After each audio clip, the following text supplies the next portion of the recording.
48,500 വർഷങ്ങൾക്ക് മുൻപ് മഞ്ഞിൽ ഉറഞ്ഞുപോയ ഒരു കൂട്ടം സോംബി വൈറസുകളെ കണ്ടെത്തിയിരിക്കുകയാണ് ശാസ്ത്രജ്ഞർ. ആർട്ടിക്കിലെയും മറ്റു പ്രദേശങ്ങളിലെയും ഹിമവാളികൾക്ക് താഴെ ഉറഞ്ഞുകിടക്കുകയായിരുന്നു ഇവ. ഉരുകുന്ന ആർട്ടിക് പെർമാഫ്രോസ്റ്റ് ആഗോള ആരോഗ്യ പ്രതിസന്ധിക്ക് കാരണമായേക്കാവുന്ന സോംബി വൈറസുകളെ അഴിച്ചുവിടും. ആഗോളതാപനം മൂലമുണ്ടാകുന്ന വർദ്ധിച്ചു വരുന്ന താപനിലയാണ് അപകട സാധ്യത കൊണ്ടുവരുന്നത്. ഇത് മുൻപ് തണുത്തുറഞ്ഞ ഐസ് ഉരുകുന്നതിലേക്കും നയിക്കുന്നു.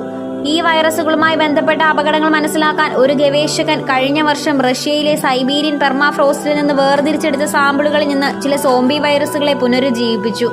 ആയിരക്കണക്കിന് വർഷങ്ങളായി ഭൂമിയിൽ സൂക്ഷിച്ചിരിക്കുന്ന ഈ വൈറസുകൾ ഒരു പുതിയ രോഗം പൊട്ടിപ്പുറപ്പെടുവിക്കാനുള്ള സാധ്യതയുള്ള ഏജന്റുമാരാണെന്ന് ഐക്സ് മാർസിൽ സർവകലാശാലയിലെ ജനിതക ശാസ്ത്രജ്ഞൻ ജീൻ മൈക്കിൾ ക്ലേവറി എടുത്തു കാണിക്കുന്നു. പെർമാഫ്രോസ്റ്റിൽ ആയിരക്കണക്കിന് വർഷങ്ങൾ ചെലവഴിച്ചിട്ടും 2014 സൈബീരിയയിലെ ക്ലാവറിയുടെ നേതൃത്വത്തിലുള്ള ഒരു സംഘം നിരീക്ഷിച്ചതുപോലെ തത്സമയ വൈറസുകൾ ഏകകോശ ജീവികളെ ബാധിക്കാനുള്ള കഴിവ് തെളിയിച്ചു. തുടർന്നുള്ള വർഷങ്ങളിലെ കൂടുതൽ അന്വേഷണങ്ങൾ വിവിധ സൈബീരിയൻ സ്ഥലങ്ങളിൽ വൈറസ് സ്ട്രെയിനുകൾ കണ്ടെത്തി സംസ്കരിച്ച കോശങ്ങളെ ബാധിക്കാനുള്ള അവയുടെ കഴിവ് കാണിക്കുന്നു. ഒറ്റപ്പെട്ട വൈറസുകൾ മനുഷ്യർക്ക് ഒരു ഭീഷണിയും ഉയർത്തുന്നില്ല. എന്നാൽ അറിയപ്പെടുന്ന മനുഷ്യരോഗകാരികളായ പോക്സ് വൈറസുകളുടെയും ഹെർപ്പസ് വൈറസുകളുടെയും ജീനോമിക് ട്രേസിന്റെ സാന്നിധ്യം ചൂണ്ടിക്കാണിച്ചതായി ശാസ്ത്രജ്ഞർ വ്യക്തമാക്കുന്നു. പെർമാഫ്രോസ്റ്റിന്റെ നിർണായക കാര്യം അത് തണുത്തതും ഇരുണ്ടതും ഓക്സിജന്റെ അഭാവവുമാണ്. ഇത് ജൈവ വസ്തുക്കൾ സംരക്ഷിക്കുന്നതിന് അനുയോജ്യമാണ്. നമ്മൾ സിനിമയിലൊക്കെ കാണുന്നത് പോലെയുള്ള തരത്തിലുള്ള സോംബി വൈറസുകളല്ല ഇവ.